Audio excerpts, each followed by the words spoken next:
Well, another great win for us. Pitching and defense ruled the day.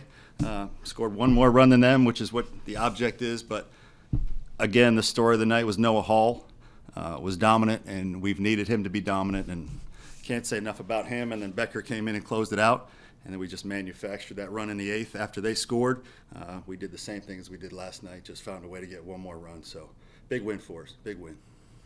I'll let Ben ask about Noah Hall, but just it seems like Evan Stone's really been the catalyst for you guys both nights. Goes to first to third here. Just what does it say about him to not only work that full count and draw the walk, but do what he did on the base pass? That was a tremendous at bat against an electric arm. Their guy was 95, 97, and again, it's a freshman up there just battling, and he's a tremendous defender. He's a competitor. And he's a work in progress as a hitter, but his competitiveness is what allowed him to get on base there. Just fought pitches off, 96, 97, fouled it off, finally worked that walk, and then we worked the fake bunt hit and run there to try to create some havoc, and he got to third base, and then Belk got him in. So that was the call there was to pull back and have Belk do that? Yeah, that was a fake bunt hit and run. Just felt like we needed to be aggressive. Based on how the game was flowing, I just felt like a bunt and hoping for a hit at that point was just the better play was to try to create a little bit of havoc there. I guess when you make the switch from Noah from reliever to starter, I mean, as good as he was as a reliever, were you expecting him to come out on a Saturday night in the SEC and pitch 7 innings, 3 hits? And what's it say about what he's doing right now? No, he's far exceeded everybody's expectations. But that's because he's such a hard worker. He's such a competitor.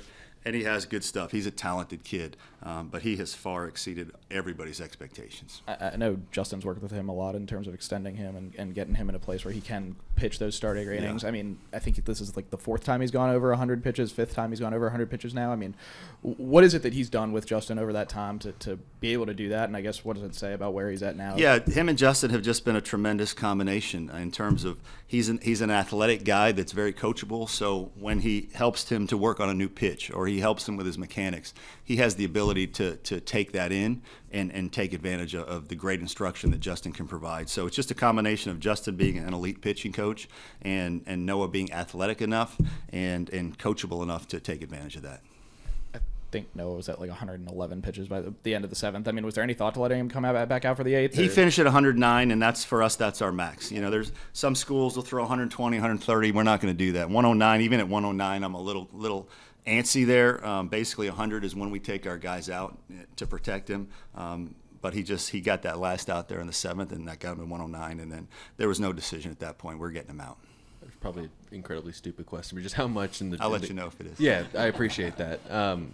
How important just was this week for you guys coming off what happened at Auburn, just to do this and come out here the first 2 weeks of games and get a – Yeah, well, I mean, every weekend is big in the SEC, and you've got to be able to take a punch and throw a punch in this league. That's what it's all about. And so we've had great weekends. We've had tough weekends. And at the end of the day, you've just got to try to scratch and claw your way to enough wins to be selected for the postseason. And so, again, that's still what the goal is, and that's still something we're fighting for. So every game of the 30 you get in the SEC is just precious. And so you just got to try to go 1-0 every day they say you get to play an SEC game. What's it just say about Becker to where he was able to – he gives up that run in the 8th there, but just comes out and slams the door against some pretty good hitters there. Yeah, I thought it was, again, we're closing that game with a freshman. That's been the story of our season is the freshmen stepping up, the older guys playing well and battling the adversity. So he gave up the run there to tie it, and that could hurt a lot of freshmen's psyche. But he came out after we scored that run and got him pretty quickly, and he looked confident in the 9th, and that was great to see. I guess it's probably a little cliche, but how's it feel walking out of a Saturday and not having to go out and win a series on Sunday? Well, yeah, I mean, at this Friday. Point, yeah, I know that's something for the media and the fans to talk about is winning series, but really, you know, the record's about wins and losses, and so series wins are nice and they look good when you're at the end of the season and they're trying to look at your resume and who have you beaten, what series have you won, and Alabama is probably an NCAA tournament team, so that's another NCAA tournament team now that we won a series against, so. We're right there. We're really close. You know, we're staying in the fight, so just got to keep going. In terms of what your bullpen looks like tomorrow after Will, is Cade available tomorrow throwing a number of pitches? Or Cade will probably be available for a limited amount, yep. Anyone else that might not be? Is Gilreath good to go, or is he still? I've got to talk to Coach Parker, and he's got to talk to those guys just to see how they feel.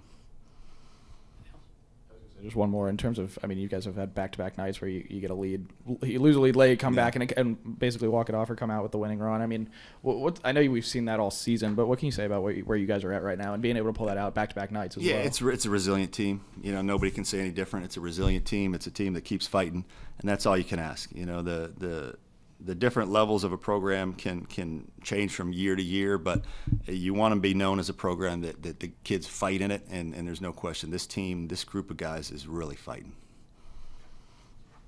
All right, thank you.